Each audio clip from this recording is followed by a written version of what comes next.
Everybody, welcome back to the channel. If you're like me, sometimes you have a problem finding like the perfect buns for burgers or sandwiches. So after many different recipes and trials and all that stuff like that, I finally found one that I really liked. I'm gonna show you how to make it. All right, let's go. And as usual, all the ingredients will be linked in the description box down below. We're gonna start with our Tangzhong. We're gonna add in our milk and flour on high heat and whisk until you get a nice consistency like pudding. This method right here is easier than making it the traditional way. Usually Tangzhong, you want it to be completely cool, but nobody has time to wait. So we're gonna add in our cold butter to the Tangzhong and keep whisking to bring down the temperature before we add the egg. The temperature of the Tangzhong was about 110 degrees before I added the egg and started whisking.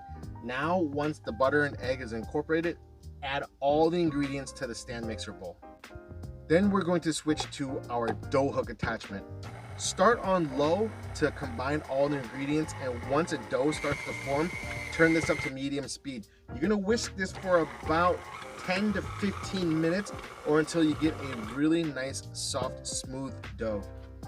I'm gonna give this a nice little shaping here, and I'm gonna put it into an oiled bowl and let this rest in an oven that is turned off with the oven light on, covered in a towel. I'm gonna let this proof for about an hour, hour and a half, or until double in size.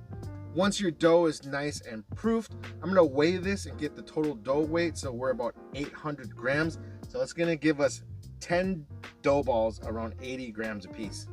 Next step is to take all your little dough ball portions and shape them into nice little round smooth balls. The dough should feel really nice and supple and not sticky. And once you've shaped all your dough balls, put them on a parchment lined baking sheet. I like to put 6 per sheet maximum. It gives them a lot of room to proof. I covered my dough balls with a damp cloth and let them proof.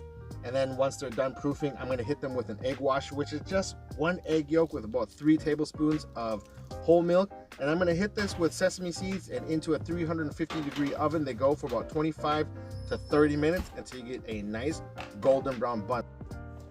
All right, now that our buns are done, look at these gorgeous beauties. Look at how nice and soft and squishy it is. Oh, it's such a gorgeous bun. Beautiful, just, oh, nothing like the smell of fresh baked bread. All right, so with this, I am dying to make a burger. So let's make some sauce and then make some burgers. For my burger sauce, I have my homemade QP mayonnaise. I'll put the link in the description box down below.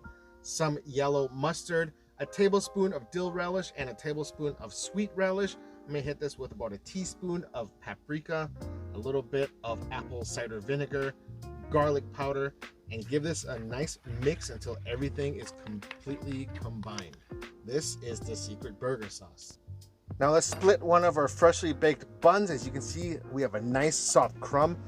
Toss in some butter. We're gonna toast these for about a minute or so. I can't wait to hear back from you guys when you guys make these buns, how delicious they are. Now that our buns are nice and toasty, I'm gonna go with an Oklahoma smashed onion burger style today. I have 2 balls of ground chuck, about 2.5 ounces each. I'll put on some onions, and then I'm gonna put a parchment paper and then press this down so it doesn't stick to my burger press.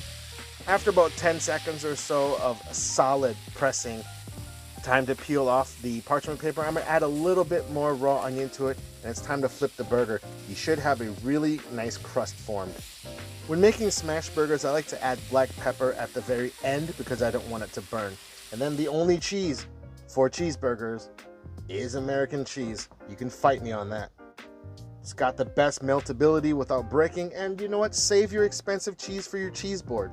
Then hit this with some sauce, pickles, put on your patties and cheese and onions, put the crown on, and I'm serve this with a side of fried everything. Onion rings, crinkle cut fries, tater tots, the works.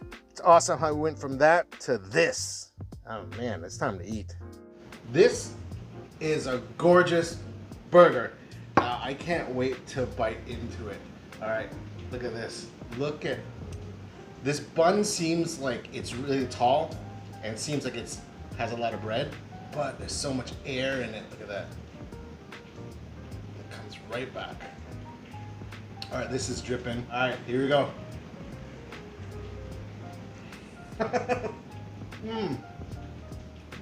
You can see how like nice and hearty and fluffy and soft this bun is.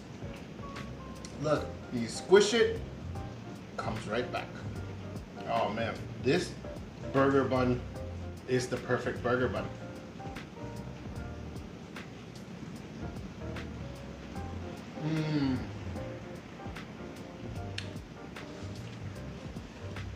This is not like your typical burger bun where it just kind of falls apart and disappears.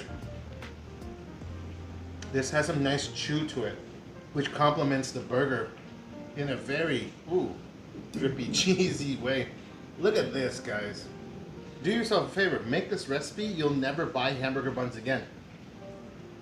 And also, if you're new to this channel, click the like button and subscribe. You'll be on your way to making delicious food like this.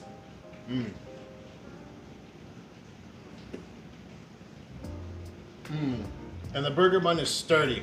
You know how sometimes you get burger buns and the bottom is all just disintegrated?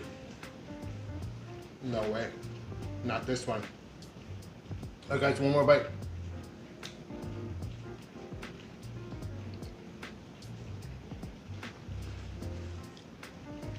The absolute best buns, hands down. Thank you for tuning in. I appreciate all your love and support. Helps keep this channel going. Take care of yourselves, and as always, peace.